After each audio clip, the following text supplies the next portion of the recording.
வணக்கம் நேயர்களே, நீங்கள் கேட்டுக்கொண்டிருப்பது அண்ணா சமுதாய வானொலி 90.4 அலைவரிசை. இது இந்தியாவின் முதல் சமுதாய வானொலி. நேயர்களே, இப்பொழுது நாம் கேட்கவிருப்பது நமது அண்ணா சமுதாய வானொலியும் மதராஸ் உர நிறுவனமும் இணைந்து வழங்கும் பிரதமரின் பிரணாம், தாய்பூமியின் மறுசீரமைப்பு, ஊட்டச்சத்து விழிப்புணர்வு மற்றும் மேம்படுத்தலுக்கான திட்டம் பற்றிய தொடர் நிகழ்ச்சியின் 34ஆம் பாகம். இன்றைய நிகழ்ச்சியில் மண்வளம் பாதுகாப்பு குறித்து விளக்கவிருக்கிறார் மதராஸ் உர நிறுவனத்தில் உர விநியோகத்துறை மேலாளராக பணிபுரிந்து கொண்டிருக்கும் திரு கணபதி அவர்கள். வாங்க நிகழ்ச்சியை கேட்கலாம். அன்பார்ந்த விவசாய பெருமக்களுக்கு வணக்கம். இன்று மண்வளம் என்றால் என்ன, அதை எவ்வாறு அளவிட வேண்டும் மற்றும் மண்வளத்தை பேணி காக்கும் வழிமுறைகள் யாவை என்பதை பற்றி இப்போ பார்க்கலாம். தமிழ்நாட்டில் பல்வேறு மண் வகைகளான செம்மண், கரிசல் மண், வண்டல் மண், கலர்மண், உவர்மண் மற்றும் அமிலத்தன்மை கொண்ட மண் வெவ்வேறு பகுதிகளில் பரவி இருக்கு. தமிழ்நாட்டில் மண் வகைகள் எப்படி இருக்குதுன்னா, செம்மண் 7.99 மில்லியன் ஹெக்டர், அதாவது 62% செம்மண், 16% வண்டல் மண், 11% கரிசல் மண். கடலோர உவர் வண்டல் மண் பார்த்திங்கன்னா 7.5%. செம்புரை மண் ஒரு 3%. ஒவ்வொரு மண்ணிற்கும் பண்புகள் வேறுபட்டு இருக்கும். ஆகவே மண் வளத்தை கண்டறிந்து மேலாண்மை செய்வது ரொம்ப அவசியம். மண் வளம் என்பது மண்ணின் வேதியியல், இயற்பியல் மற்றும் உயிரியல் பண்புகள் பயிர் செய்வதற்கு ஏற்றவாறும் மண்ணின் தன்மை மாறாமல் பாதுகாத்து கொள்ளும் தன்மைக்கு மண்வளம் என்று கூறலாம். குறிப்பாக மண்வளத்தை கணக்கிட மண்ணின் கார அமில நிலை, மின்கடத்தும் திறன், அதாவது உப்பின் அளவு இருக்கிறத பொறுத்து, நேர்மின் அயனி பரிமாற்றுத்திறன், தழைச்சத்து, மணிச்சத்து, சாம்பல் சத்து, இரண்டாம் நிலை ஊட்டச்சத்து மற்றும் நுண்ணூட்டச்சத்து போன்ற வேதியியல் காரணிகள் மண் ஆய்வின் மூலம் பகுப்பாய்வு செய்யப்படணும். இப்போது வளமான மண்ணின் பண்புகள் எப்படி இருக்கும் அப்படின்னா, மண்ணோட நயம், அதை டெக்ஸ்சர்னு சொல்லுவாங்க. அது எப்படி இருக்குன்னா, பயிர்களுக்கு வெவ்வேறு வகையான மண் நயம் தேவைப்படுகிறது. உதாரணமாக நெல், வாழை, கரும்பு போன்றவற்றுக்கு களி சார்ந்த வண்டல் மண்ணும், நிலக்கடலைக்கு மணல் சாரியான தோமிலி மண்ணும், பயிர் வகை மற்றும் தானிய பயிர்களுக்கு தோமிலி மண்ணும் ஏற்றது. மண் கட்டமைப்பு எப்படி இருக்கணும், அதாவது ஸ்ட்ரக்சர் கோள வடிவ கட்டமைப்பாக இருக்கணும். மண்ணின் நீர்பிடிப்பு திறன், வாட்டர் ஹோல்டிங் கெப்பாசிட்டி 12% இருக்கணும். மண்ணின் காற்றோட்டம் அது 10% இருக்கணும். மண்ணின் வெப்பநிலை 25 to 30 டிகிரி சென்டிகிரேட் இருக்கணும். கார அமில நிலை pH லெவல் நல்ல மண்ணுக்கு பார்த்திங்கன்னா 6.5 to 7.5 pH இருக்கணும். மின் கடத்தும் திறன், எலக்ட்ரிக்கல் கண்டக்டிவிட்டி ஈஸின்னு சொல்லுவோம். அது 0.5 டெசி சீமென்ஸுக்கு கம்மியாகவே இருக்கணும் பர் மீட்டருக்கு. நேர்மின் அயனி பரிமாற்றுத்திறன் இது 15 சென்டிமோல் பர் கிலோகிராம் மண்ணுக்கு இருக்கணும். அதுக்கப்புறம் கரிமச்சத்து பார்த்திங்கனாக்கா கார்பன் 10 கிராம் பர் கிலோகிராம் மண்ணுக்கு இருக்கணும், அதாவது 1% கார்பன் கண்டென்ட் இருக்கணும். தழைச்சத்து 280 கிலோகிராம் பர் ஹெக்டருக்கு அதிகமாக இருக்கணும். மணிச்சத்தும் 20 கிலோகிராம் பர் ஹெக்டருக்கு அதிகமாக இருக்கணும். சாம்பல் சத்து 200 கிலோகிராமுக்கு மேலே இருக்கணும் பர் ஹெக்டருக்கு. கந்தகம் 15 ppmக்கு அதிகமாக இருக்கணும். இரும்பு 3.7 ppmக்கு அதிகமாக இருக்கணும். துத்தநாகம் 1.2 ppmக்கும் அதிகமாக இருக்கணும். மேங்கனீஸுக்கு 2 ppmக்கு அதிகமாக இருக்கணும். இந்த மாதிரி பண்புகளை கொண்டிருந்தால் அது வளமான மண். அதே நேரத்தில் மண்ணின் இயற்பியல் பண்புகளான மண்ணின் நயம், மண்ணின் நீர்பிடிப்பு திறன், மண்ணின் கட்டமைப்பு, மண்ணின் காற்றோட்டம், மண்ணின் வெப்பத்தன்மை போன்றவற்றை அளவிட வேண்டும். இது தவிர மண்ணின் நுண்ணுயிரிகளான பாக்டீரியா, பூஞ்சானம், ஆக்டினோ பாக்டீரியாக்களால் எண்ணிக்கை மற்றும் மண் நொதிகளான யூரியேஸ், டிஹைட்ரோஜினேஸ் மற்றும் பாஸ்பேட்டேஸ் போன்றவற்றை அளவிட்டு மண் வளத்தை கணக்கிடணும். வளமான மண் எவ்வாறு இருக்க வேண்டும் என்பதை நம்ம இப்போ பார்த்தோம். மண்ணின் வளத்தை சார்ந்தே மனித வளம் இருக்கும். நாம் நமது உடலுக்கு தேவையான ஊட்டச்சத்து உணவு தானியங்களை நம்பி இருப்பதனால தானியங்களுக்கு ஆதரவாக இருக்கும் மண் வளத்தை பேணி பாதுகாப்பது நமது தலையாய கடமை. அதாவது தானியங்கள் தங்களுக்கு தேவையான ஊட்டச்சத்துக்களை மண்ணிலிருந்து எடுத்துக்கொள்கின்றன. ஆகவே மண் வளமானதாக இருந்தால்தான் நமக்கு தேவையான அனைத்து சத்துக்களும் சம அளவில் உணவு தானியங்கள் வழியாக கிடைக்கப்பெறும். முக்கியமாக நுண்ணூட்டச்சத்து குறைபாடுகள் குழந்தைகள் மற்றும் பெண்களுக்கு அதிக அளவில் தோன்றுவதாக உலக சுகாதார அமைப்பின் கணக்கெடுப்பு மூலம் தெரிய வந்துள்ளது. இரும்பு மற்றும் துத்தநாக சத்து குறைபாடு அதிகரித்து வருவதாகவும், குறிப்பாக குழந்தைகளுக்கு 12.5 மில்லிகிராம் பர் டே ஒரு நாளைக்கு, அப்புறம் 2 மில்லிகிராம் ஒரு நாளைக்கு முறைய இரும்பு சத்தும் துத்தநாக சத்தும் வேணும். அதே பெண்களுக்கு 60 மில்லிகிராம் இரும்பு சத்தும் ஒரு நாளைக்கு, பெண்களுக்கு 12 மில்லிகிராம் துத்தநாக சத்து ஒரு நாளைக்கும் தேவை அப்படின்னு வேர்ல்டு ஹெல்த் ஆர்கனைசேஷன் பரிந்துரை செய்கிறாங்க. இப்போது நமக்கு ஏற்படுகிற நுண்ணூட்டச்சத்து குறைபாடுகளை பெரும்பாலும் செயற்கை மருந்துகள் மூலம்தான் சரி செய்துக்கிறோம். இந்த நிலையை மாற்றத்துக்கு மண் வளத்தை சீராக பராமரித்து நமக்கு தேவையான ஊட்டச்சத்துக்கள் அனைத்தையும் மண்ணிலிருந்து பயிர்களின் வாயிலாக நம் உணவின் மூலம் எளிமையாக கிடைக்கப்பெற செய்யலாம். மண் வளத்தை பாதிக்கும் காரணிகள் பார்த்திங்கன்னா, மண் அரிமானம். காற்று மற்றும் நீரின் வாயிலாக மண் அரிமானம் ஏற்படுது.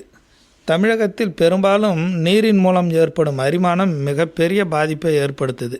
அதாவது 3-5% வரை நிலச்சரிவு மற்றும் மேல்மண் இறுக்கம் கொண்ட மண் வகைகள் அரிமானத்தால் அதிகம் பாதிக்கப்படுகிறது.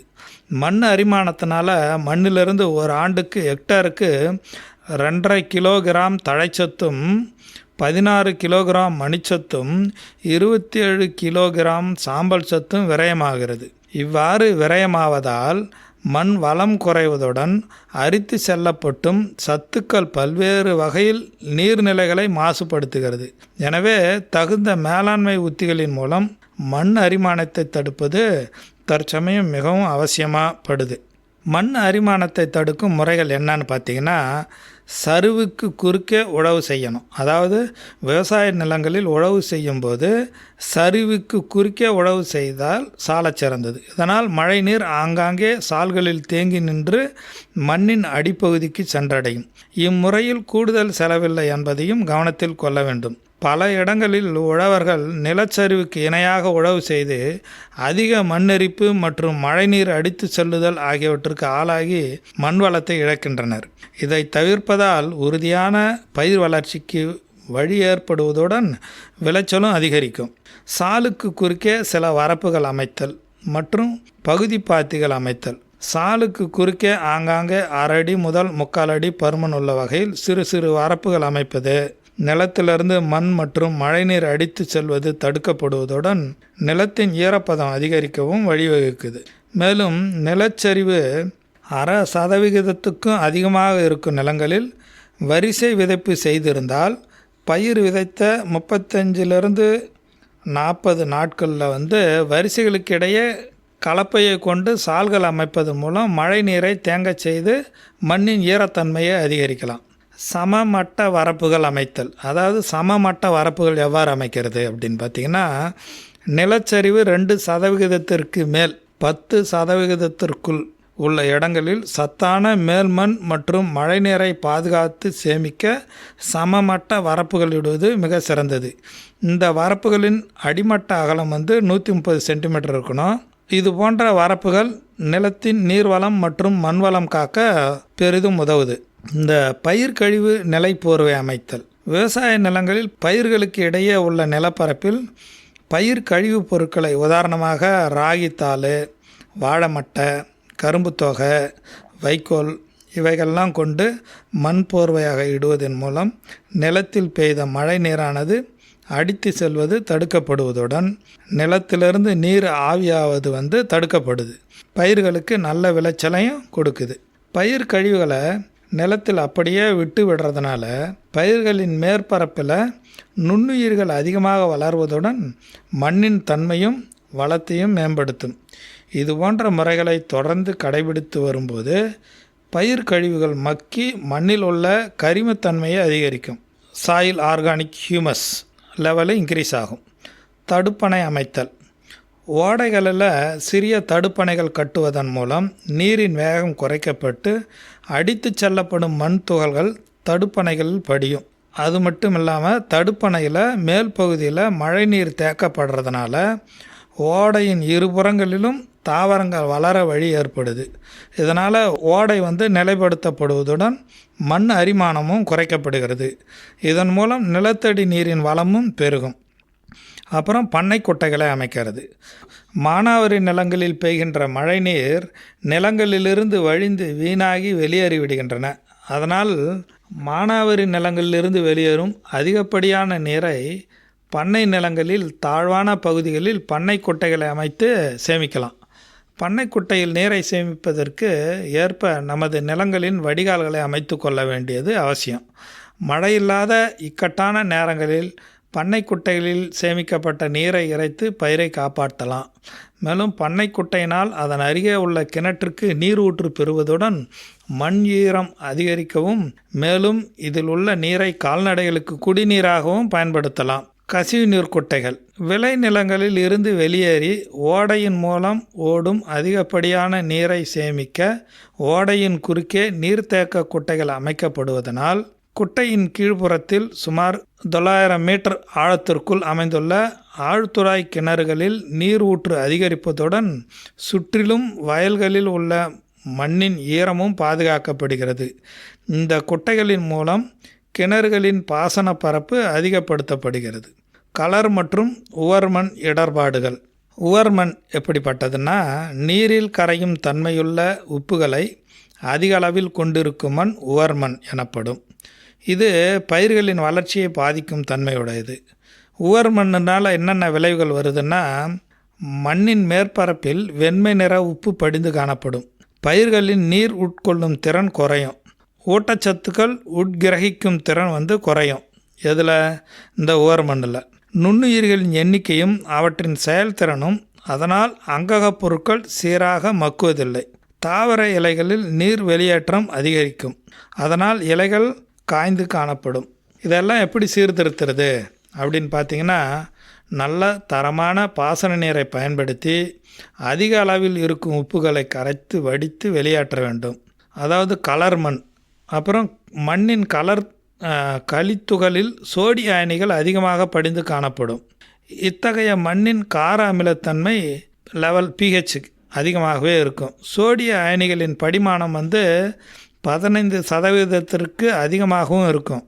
இந்த கலர் நிலத்தினால என்னென்ன விளைவுகள் வருதுன்னா, கார்பனேட் மற்றும் பைகார்பனேட் உப்புகள் அதிக அளவில் காணப்படும். கார அமிலத்தன்மை 10 pHக்கு மேலே இருக்கும். pH level. களித்துகள்கள் சிதைவுறுதல், நீர்த்தேக்கம், நீர் உட்புகும் தன்மை இதெல்லாம் குறையும். குறைஞ்ச காற்றோட்டம் இருக்கும். மண் இறுக்கமாக காணப்படும். இதை எப்படி சீர்திருத்துறது கலர் மண்ணை அப்படின்னா, கலர் நிலத்தை சரிவுக்கேற்ப சமன் செய்து சிறு சிறு பகுதிகளாக பிரித்து முதன்மை மற்றும் கிளை வடிகால்களை அமைக்கணும். 4 அங்குல உயரம் நீர் தேங்கும் அளவுக்கு வரப்புகள் அமைக்கணும். பாத்திகளின் உட்புறம் நன்கு ஆழமாக உழணும். பிறகு சேற்று உழவு செய்யணும். மண் பரிசோதனை பரிந்துரைப்படி ஜிப்சம் இட்டு நீருடன் மரக்கலப்பையால் மேலாக மண்ணை நன்கு கலக்கணும். அப்புறம் 4 அங்குல உயரத்துக்கு நீரை தேக்கி வைத்து வடித்து வெளியேற்றணும். இதுதான் கலர் மண் சீர்திருத்தும் முறை. உர மேலாண்மை எப்படின்னு பார்த்தீங்கன்னா, பயிரூட்டச்சத்து மேலாண்மை. பொதுவாக ரசாயன உரங்களை தனித்து இடுவதை காட்டிலும் அங்கக உரங்களான எரு, கம்போஸ்ட்டு, பசுந்தாள் மற்றும் பசுந்தழை உரங்களுடன் சேர்த்து இடும்போது நல்ல பலன் கிடைக்கும். ரசாயன உரங்கள் மண்ணில் சிதைந்து ஊட்டச்சத்துக்களை மட்டும் கொடுத்து பயிரின் ஆரம்பகால வளர்ச்சியை ஊக்குவிக்கும். மாறாக அங்கக உரங்கள் என்ன பண்ணுன்னா, பயிர்களுக்கு தேவைப்படும் அனைத்து ஊட்டச்சத்துக்களையும் தன்னகத்தே கொண்டுள்ளது. இவை ஊட்டச்சத்துக்களை பயிர்களுக்கு அளிப்பதோடு மட்டுமில்லாமல் மண்ணில் நல்ல பயன்களையும் உண்டாக்குகிறது. அது என்னென்ன பயனுன்னா, மண்ணில் ஊட்டச்சத்துக்களை ஈர்த்து வைக்கும் திறனை மேம்படுத்துது, பயன் தரும் மண்வாழ் உயிரினங்களின் பெருக்கத்திற்கு துணை புரியுது, மண்ணை மிருதுவாக வச்சுக்க உதவுது, பயிர்களுக்கு பாதகமான உவர், கலர், அமிலத்தன்மைகள் மண்ணில் உருவாகாமல் தடுக்குது.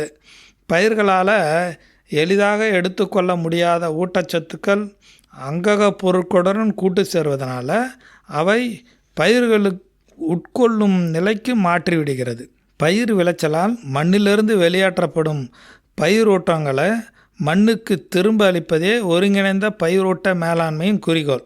இதில் இப்போ ஒரு சில முறைகளை ஒருங்கிணைந்து கடைபிடிச்சா மண் வளம் காத்து உணவு உற்பத்தியை பெருக்கலாம். அது என்னென்ன முறைகள்னால், பயிர் சுழற்சியில் மண்ணுக்கு தழைச்சத்தை சேர்க்கும் பயிர் வகை பயிர்களை பயிரிடணும். பண்ணையில் கிடைக்கும் பயிர் கழிவுகளை மக்க வைத்து உரமாக்கி வயலில் இடணும். சர்க்கரை ஆலை கழிவுகளில் மக்கிய தேங்காய் நார் கழிவுகள் மற்றும் புண்ணாக்குகள் போன்ற எண்ணெய் ஆலை கழிவுகளையும் நன்கு மக்க வைத்து பயன்படுத்தணும். கம்போஸ்ட்டு மற்றும் பிற நகர்ப்புற கழிவுகளையும் பயன்படுத்தணும். மாடு, ஆடு, கோழி, பன்றி போன்றவற்றிலிருந்து கிடைக்கும் எருவை வீணடிக்காமல் வயல்களில் இட்டு பயன்படுத்தலாம். பசுந்தாள் மற்றும் பசுந்தழை உரமிடலாம். அசோஸ்பைரிலம், அசோலா போன்ற மண்ணுக்கு தழைச்சத்தை சேர்க்கும் உயிர் உரங்களையும் பயன்படுத்தலாம்.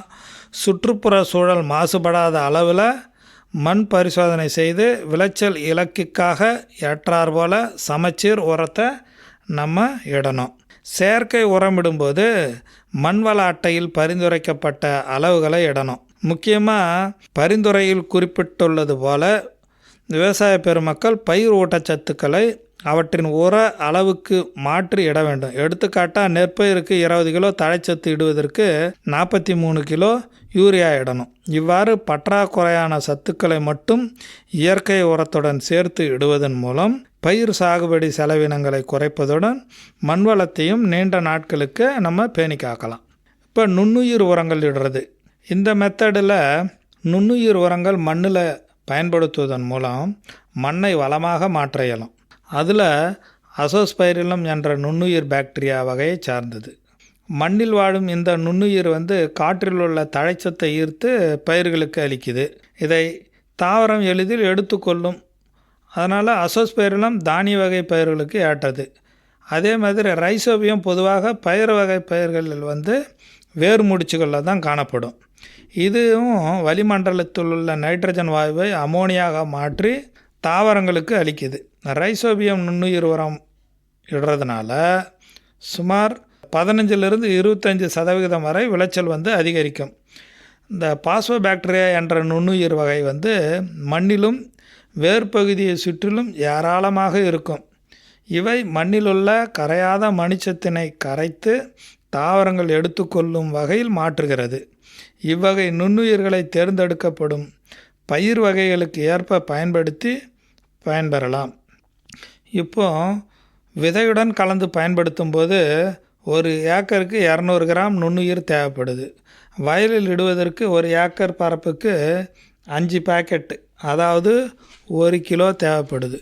இதனை தேவையான அளவு தொழு உரம் அல்லது மண்ணுடன் கலந்து வயலில் இடலாம். பசுந்தாள் மற்றும் பசுந்தழை உரமிடுதல். பசுந்தாள் உரங்களை விதைத்து சாகுபடி செய்து அந்நிலத்திலேயே மடக்கி விழுது விடலாம். இதை தவிர நெல்லில் தொடர்பயிராக பயிரிடப்படும் பச்சை பயிறு, உளுந்து போன்ற பயிர் வகை பயிர்களிலிருந்து முற்றிய காய்களை அறுவடை செய்த பின் அச்செடிகளை பசுந்தாள் பயிரை போன்று மடக்கி உழுதிடலாம். பசுந்தழை உரங்களாக பச்சை இலை தழைகளை, அதாவது கிளாரிசிடியா போன்ற செடிகளை வேறு இடங்களிலிருந்து சேகரித்து நிலங்களில் இடலாம். குறைந்த வயதில் அதிக பசுந்தழை விளைச்சல் தரும் பசுந்தாள் உர சணப்பை போன்ற பசுந்தாள் உர பயிர்களை சாகுபடியும் செய்யலாம். இவை 45 நாட்கள் ஏக்கருக்கு 8 டன்னும் 65 நாட்களில் 10 டன்னும் பசுந்தழை விளைச்சலை தரும்.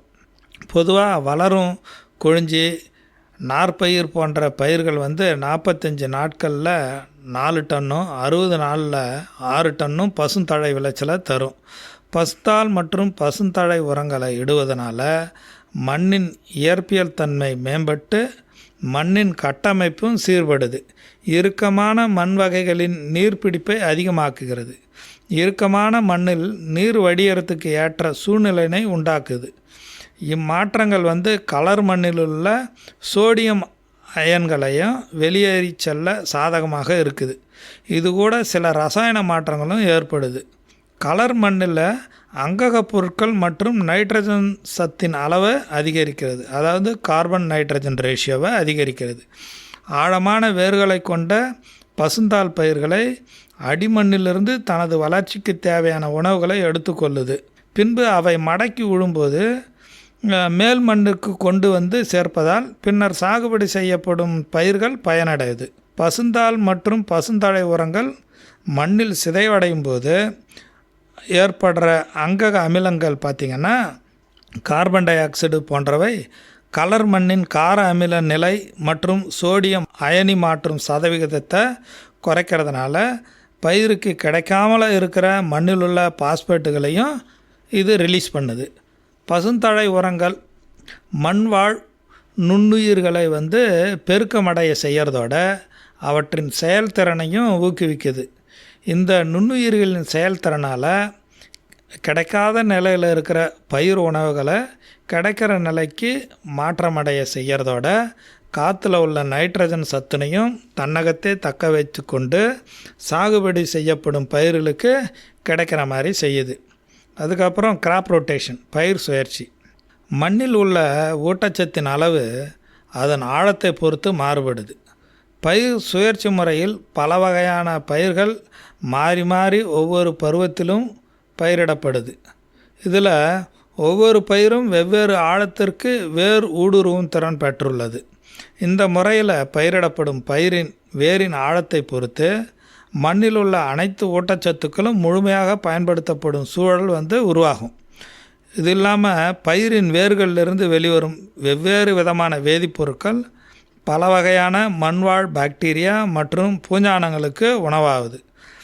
இந்த கிராப் ரொட்டேஷன்னால் என்ன பெனிஃபிட்ஸு, பயிர் சுழற்சினால் ஏற்படும் விளைவுகள் என்ன? பயிர் சுழற்சினால் மண்வளம் பாதுகாக்கப்பட்டு பயிர்களுக்கு தேவையான பல வகையான ஊட்டச்சத்துக்கள் கிடைக்குது. இவை பயிர்களின் மூலம் எளிதில் மனிதர்களுக்கும் கால்நடைகளுக்கும் போய் சேருது. பயிர்களில் பூச்சி மற்றும் களையினால் ஏற்படும் பாதிப்பினை குறைக்குது. பயிர் சுழற்சியினால் வெவ்வேறு ஆழத்திற்கு வேறு ஊடுருவுறதுனால நீர் மற்றும் பயிர்களுக்கு தேவையான ஊட்டச்சத்துக்களை அனைத்து ஆழத்திலிருந்தும் எளிதில் ஊடுருவ செய்யுது.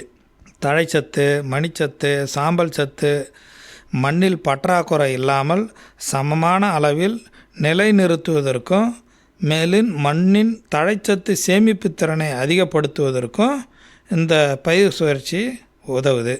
மண்ணின் கரிம சத்தினை அதிகரிக்கிறது. ஆகவே விவசாய பெருமக்கள் இப்போ சொன்ன மண்வள மேலாண்மை உத்திகள் மற்றும் ஒருங்கிணைந்த ஊட்டச்சத்து நிர்வாகத்தை தகுந்த முறையில் கடைபிடித்தோம்னா மண்வளம் பேணி காப்பதுடன் பயிர் உற்பத்தி பெருகி வளமான வருங்கால சந்ததிகளை உருவாக்கி நாட்டின் வளத்தை மேம்படுத்த முடியும். நன்றி, வணக்கம். நேர்கள் இதுவரை கேட்டது நமது அண்ணா சமுதாய வானொலியும் மதராஸ் உர நிறுவனமும் இணைந்து வழங்கிய பிரதமரின் பிரணாம் திட்டம் பற்றிய தொடர் நிகழ்ச்சியின் 34ஆம் பாகம். மீண்டும் அடுத்த நிகழ்ச்சியில் சந்திப்போம். நன்றி, வணக்கம்.